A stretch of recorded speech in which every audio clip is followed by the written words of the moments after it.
siya. Okay na po, nakakalakad na po siya, hindi natutumba na. Salamat po sa dasal sa akin pusa. Ito po yung si bakla, palakihan namin pusa.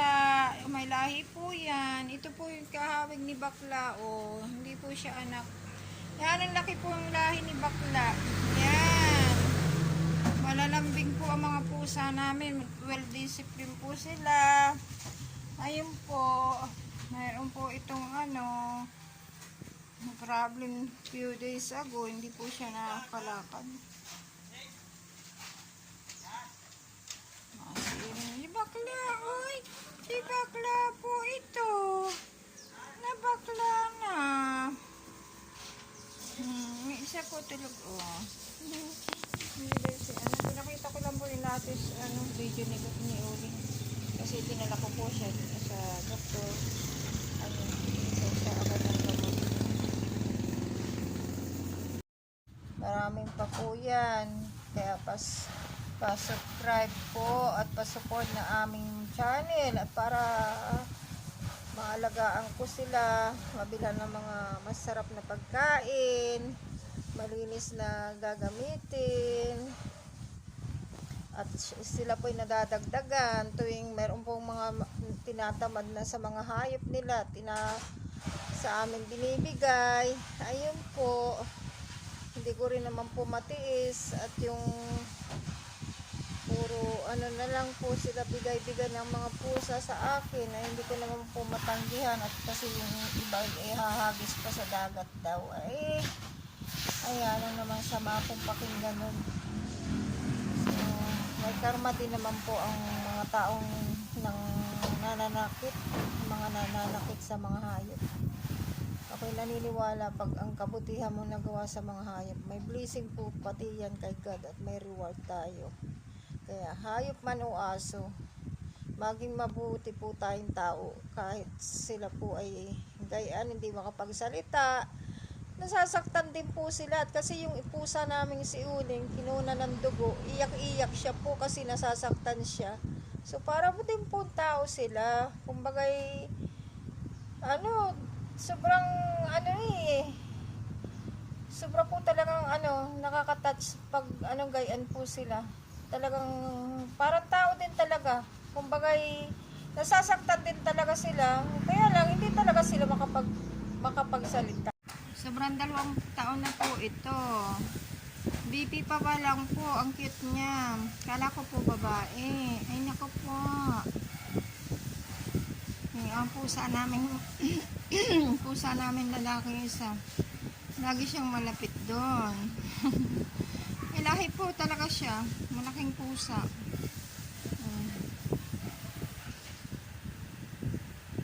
Ganda na baby. Yung isa pong binigay sa amin kahapon, nagsiksik po siya sa ilalim ng higaan ko, Nahanap po siya, mahilig po siya magtago, Ayan po, hindi na halos makita siya. Ayan po yung tainga. Tingnan natin, ayan, nagisik-isik pa po, Mahilig po yan magtago. Hindi ko alam, baka po inalamig.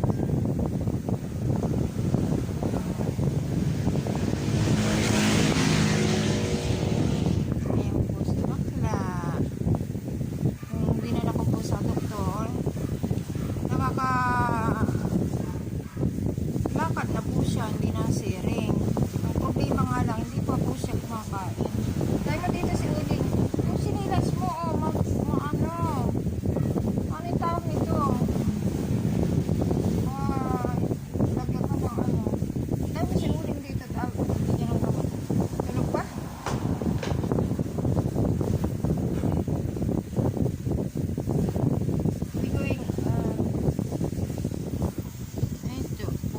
Nagising isang puta, hindi mo kunin yan. Ayan, ang laking pusa nito, ang laking po, may lahi, ayan po siya. Ang laki talaga, pagayan ito po ang mga pusa may lahi. Nakakatawa po,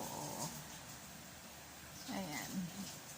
Ang laki po talaga yan. Sa mga mahilig sa pusa, bilhin niya po ninyo ito. Sabi ni Bradley, ibinta ko na lang daw ng 2,000. Hindi. Kasi alaga natin yan. Parang family na sa akin. Hindi naman. Sabi na, baka mayroong gusto mo maling may lahi. Ayan, tingnan nyo guys. Laki ng likod niya. Pag nakahiga siya sa kulungan, parang damulag tabatso. Ay, kakatuwa.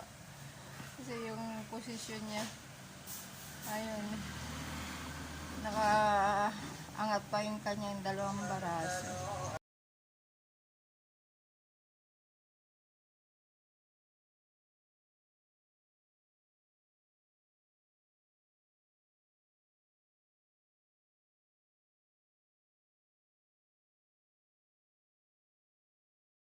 Salita na mayroon kang mga panukala sa buhay ng mga tao, may inilaan ka sa bawat isa sa amin.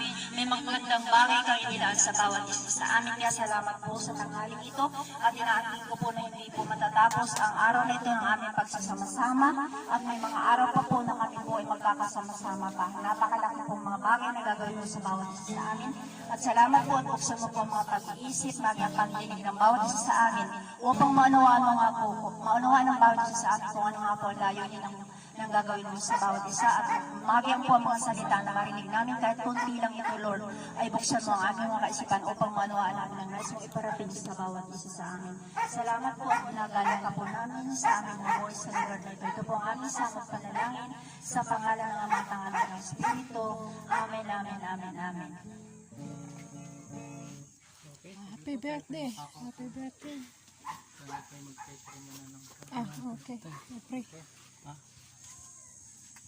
Ito bago po yung happy birthday, gusto ko lang po mag-short ng konting salita po ng Panginoon. Kasi napakahalaga po ng Panginoon at napakahalaga rin ng ating buhay. Ano po? Sabi po ng banal na kasulatan, in everything give thanks to God. Bakit daw po kinakailangan tayo magpasalamat sa Panginoon? Sabi po sa lahat daw ng bagay ay dapat tayong magpasalamat sa Panginoon. Bakit nga po kinakailangan tayo magpasalamat sa Panginoon?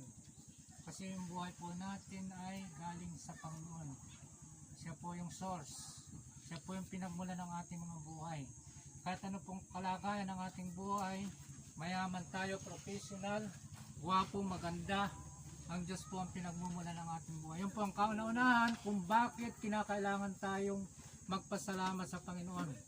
Ikalawa, siya po yung nagdaragdag ng buhay po ng tao. Siya po yung may kapangyarihan na magdagdag. Kahit anong oras po, kapag ayaw na ni Lord na kayo po yung mabuhay, pwede mangyari. Kaya dapat po natin pasalamatan ng Panginoon. Dumating pa sa atin ng 1 taon sa ating mga buhay. Hindi lamang po yung may kaarawan na dapat tayo magpasalamat. Sabagay, siya po yung pinakabida sa atin sa pagkakataong ito yung kung may kaarawan. Kaya nga po tayo nagsisilibran sa lugar na ito, sa araw na ito, kasi birthday po ng ating kapatid sa Panginoon. Ano po, kaya ito po yung napakahalaga, napakaganda ng ating pong ginagawa. Ang sabi nga, kalimutan ang lahat ng mga bagay, huwag lamang ang magpasalamat sa Panginoon. At ang pagpapasalamat po ay isang mabuting bagay na dapat ginagawa ng mga mabubuting tao. Amen? So, yung nga pong baliw doon sa amin sa lugar namin ay kapag ako po umiigib doon sa lugar namin, nakikita ko po yung baliw. Lagi po siya nagpapasalamat sa tao. At kapag ho siya nakakahingi sa akin ng mga material things, nagpapasalamat po siya pero baliw siya. Ibig sabihin napakabuti po ng taong yun. Ano po? Lalo na tayo pong mga hindi baliw, dapat tayo po magpasalamat sa Panginoon. Sabi nga po ito raw po ay trabaho, gawain na ng mga mabubuting tao. Ang magpasalamat lagi po. Hindi lamang sa Diyos, kundi ganun din sa ating mga kapwa. So yun po yung dahilan kung bakit kinakailangan tayong sa lahat ng aspito ng ating mga buhay ay magpasalamat tayo sa Lord. Pagising pa lang po natin sa umaga, biyaya na ito ng Panginoon. Kagabi, marami po tayong kasamang tumulog sa higaan. Pero yung iba hindi na nagising. May nasa ospital, may mga namatay na. Yung mga kasama. Gumaling na lamang. Ay, wala naman tayo paggayatan ng cake. Yung dahon, nasaan yung dahon ng saging? Wala nga saging dito. Ah,